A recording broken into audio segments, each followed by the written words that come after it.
विश्वंभर चौधरी निर्भय बनो व्याख्यान भाग 3. ती माणसं विचार करत होती आणि त्याच्यावर सुभाषबाबू जेव्हा परदेशात गेले आणि त्यांना जेव्हा विचारलं की ते तुमचं आणि गांधीजींचं भांडण त्याच्याबद्दल काय सांगाल, तर सुभाषबाबू म्हणाले, आमच्या देशाच्या संस्कृतीत बापा लेकाचं भांडण बाहेरच्यांना सांगत नाहीत, असं सुभाषबाबू म्हणाले. तर ती पिढी वेगळी होती. ज्या पिढीत एन.डी. सर वाढले ती पिढी वेगळी होती. आजच्या काळात ते होणं अवघड आहे. एन.डी. सरांचं बेसिक प्रेमाचा विषय शिक्षण हा होता. आता रयतमध्ये मी उभा आहे, रयतचा सगळा इतिहास मी तुम्हाला सांगा असं काही नाही. पाहुण्यांनी येऊन काय सांगायचं, घरच्यांना सगळं माहिती असतं. एन.डी. सरांचा जो शिक्षण विचार होता, बहुजनांपर्यंत शिक्षण पोचलं पाहिजे, तो टप्पा आता रयतनी पार केला. आपण त्याच्या पुढे गेलो आणि त्यांचा शिक्षण विचार हा, आता कार्ल मार्क्सचा उल्लेख झाला, ते मार्क्सवादी तर होतेच, पण त्यांचा शिक्षण विचार मूलतः हा महात्मा फुलेंचा विचार, सत्यशोधकी विचार आहे की शिक्षणाशिवाय तरुणोपाय नाही. हा महात्मा ज्योतिराव फुले यांचा जो विचार आहे तो एन.डी. सरांनी पुढे नेला. आधुनिक शिक्षण कसं असावं याबद्दल त्यांचं स्वतःचं एक चिंतन होतं. ते प्राध्यापकच होते. आधुनिक शिक्षणाबद्दलचं त्यांचं एक चिंतन होतं आणि त्या चिंतनाचा गाभा हा होता की शिक्षण त्याचं जे प्रयोजन आहे ते ज्ञान आहे, पदवी हे प्रयोजन नाही. एन.डी. सरांनी अनेकदा सांगितलं, पदव्या मिळत राहतात पण ज्ञान मिळायला पाहिजे. मला खूप आनंद वाटला की आता त्याच्या पुढे सरकले. माई मला मागाशी सांगत होत्या की एक आनंदी शाळा असं ते त्यांच्या गावी करतायत. खूपच चांगली कल्पना आहे. आता मी शिक्षण संस्थेत बोलतोय तरी मार्क ट्वेनचं एक वाक्य सांगतो की खरं म्हणजे मला खूप शिकायचं होतं पण ही शाळा आडवी आली, असं मार्क ट्वेन म्हणाला. तर शिक्षण असावं का, इथूनच विचार व्हायला पाहिजे. आणि आनंदी जगण्याचा शिक्षणाशी संबंध किती याच्यावरही विचार व्हायला पाहिजे. माई मला सांगत होत्या, फार चांगली आनंदाची गोष्ट आहे, आनंदी शिक्षण द्यायला पाहिजे, ही अतिशय चांगली गोष्ट आहे. मला जेव्हा मी सभोवती पालक पाहतो की मुलगी असली तर लता मंगेशकरच झाली पाहिजे आणि मुलगा असला तर सचिन तेंडुलकरच झाला पाहिजे, तेव्हा मला फार वाईट वाटतं त्या मुलांचं. यशाच्या मागे इतके की तो यशस्वीच झाला पाहिजे, हे जे ते खूप भयंकर आहे. तुम्ही विचार करा की न्यूटनच्या आईनी, आणि मग मुलांना हे क्लास लाव ते लाव अमुक, त्याला भरडून काढतात. ते दिवसातले 12 तास त्याच्या क्लासमध्ये जातात. तुम्ही विचार करा की न्यूटनच्या आईनी जर त्याला सकाळी कथ्थकचा संध्याकाळी चित्रकलेचा क्लास लावला असता तर निवांत बसण्याची कलाच न्यूटन विसरला असता. निवांत बसला म्हणून फळ पडताना दिसलं.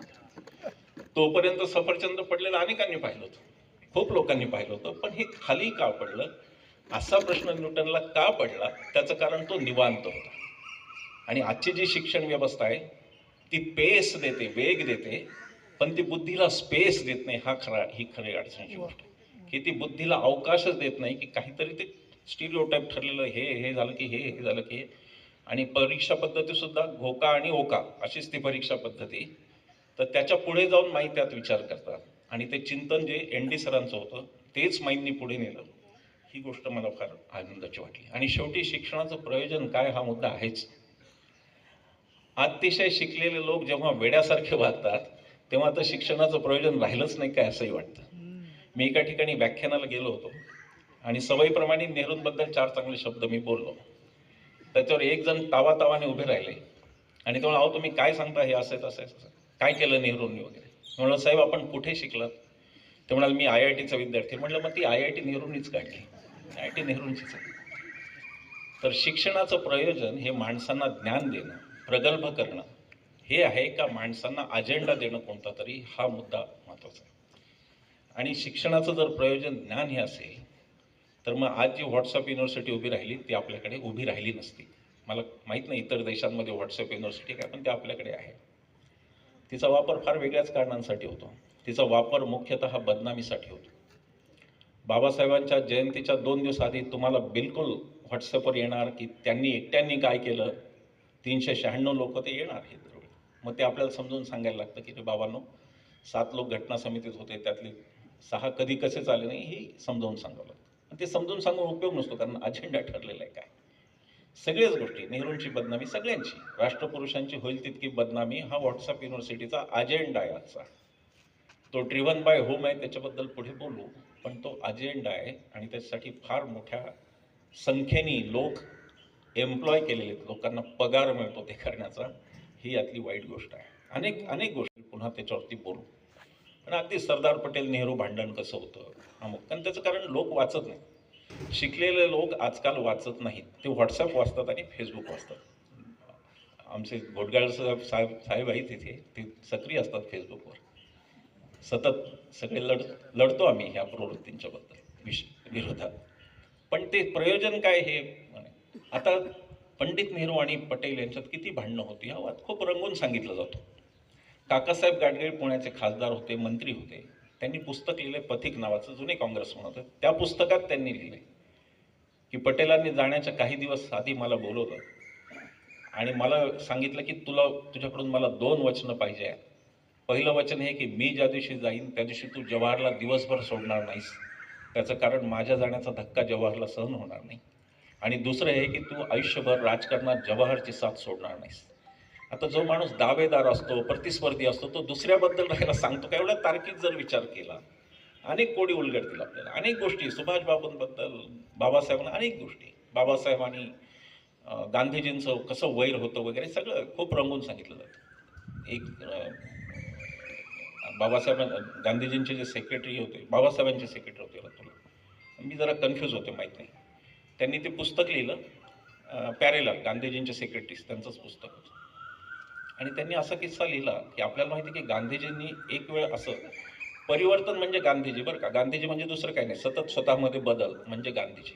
चातुर्वर्ण्याचा पुरस्कार करणारे गांधीजी ते हे म्हणणारे गांधीजी की ज्या लग्नात एक तथाकथित अस्पृश्य नसेल त्या लग्नाला मी येणार नाही, इथपर्यंतचे गांधीजी, हे म्हणजे परिवर्तन. बाबासाहेबांचं दुसरं लग्न माईसाहेबांबरोबर झालं आणि ते कारमधून जात असताना पॅरेलालजी रस्त्यात त्यांना भेटले. बाबासाहेबांनी कारच्या खाली उतरून त्यांना मिठी मारली आणि बाबासाहेबांच्या डोळ्यात पाणी होतं आणि बाबासाहेब म्हणाले की प्यारेलालजी, जर गांधीजी जिवंत असते तर या माझ्या लग्नाला ते नक्की आले असते.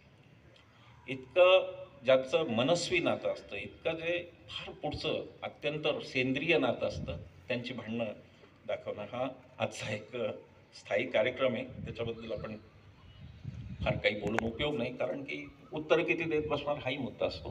तेव्हा लोकांनी वाचावं अशा अपेक्षा आपण किमान ठेवू शकतो.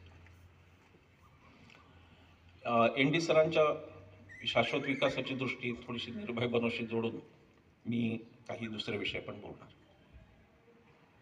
एन डी सरांनी जी आंदोलनं केली ती शेती वाचण्याची आंदोलनं होती बरेचदा. भूमी अधिग्रहण किंवा ह्या SEZ मध्ये ते केलं होतं शेती वाचवण्याचं आंदोलन. प्रश्न असा ह्या दुसऱ्या स्मृतिदिनानिमित्त की जी विकासाची दृष्टी एन डी सरांना अपेक्षित होती, शाश्वत विकासाची, तिचे लढे आणि आता तिचं पुढे काय होणार हा गंभीर मुद्दा आपल्यापुढे उभा आहे.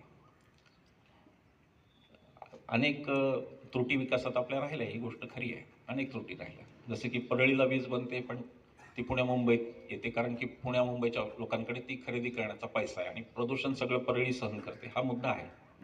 पाण्याचे तर अनेक मुद्दे आहेत, त्याच्यासाठी अनेक संघर्ष एन डी सरांनी पण केले. पण मूळ मुद्दा हा शेती आणि शेतकरी राहणार की नाही हा आहे. आणि त्या मुद्द्यावर अत्यंत खेदाने सांगावंसं वाटतं मला, पश्चिम महाराष्ट्र सुखी आहे, तुमच्याकडे शेतकरी आत्महत्या नाहीच आहे, जमीन धारणा छोटी आहे पण पाणी चांगलं आहे. कोकणात पण तसं काही होत नाही, कोकणात पण शेती छोटी आहे पण विदर्भ आणि मराठवाड्यात जे चाललंय ते फार भयावह आहे. एकट्या बीड जिल्ह्यात, एकाच जिल्ह्यात मागच्या वर्षात 2023 या वर्षात 257 शेतकऱ्यांनी आत्महत्या करून जीवन संपवलं. कदाचित सगळा मिळून हा आकडा 1,500च्या पुढे असेल, 2,000च्या, असं माझा अंदाज आहे. महाराष्ट्र विधानसभेचं जे अधिवेशन नागपूरला चालू होतं, त्या अधिवेशनाच्या काळात एकाच आठवड्यात यवतमाळमध्ये 5 शेतकऱ्यांनी जीवन संपवलं. ही स्थिती आहे आणि या प्रश्नाकडे लक्ष द्यायला कोणालाही वेळ नाही. या देशात एन डी सरांच्या स्मृतिदिनी हे पुन्हा सांगितलं पाहिजे, कारण तो संघर्षाचा त्यांचा गाभाच आहे. कॉर्पोरेटची कर्जमुक्ती एकीकडे होते, कॉर्पोरेटला किती कर्जमुक्ती दिली याचा जो आकडा संसदेत सांगितला गेला, डॉक्टर भागवत कराड अर्थ राज्यमंत्री त्यांनी सांगितला, तो 14 लाख कोटीचा आहे.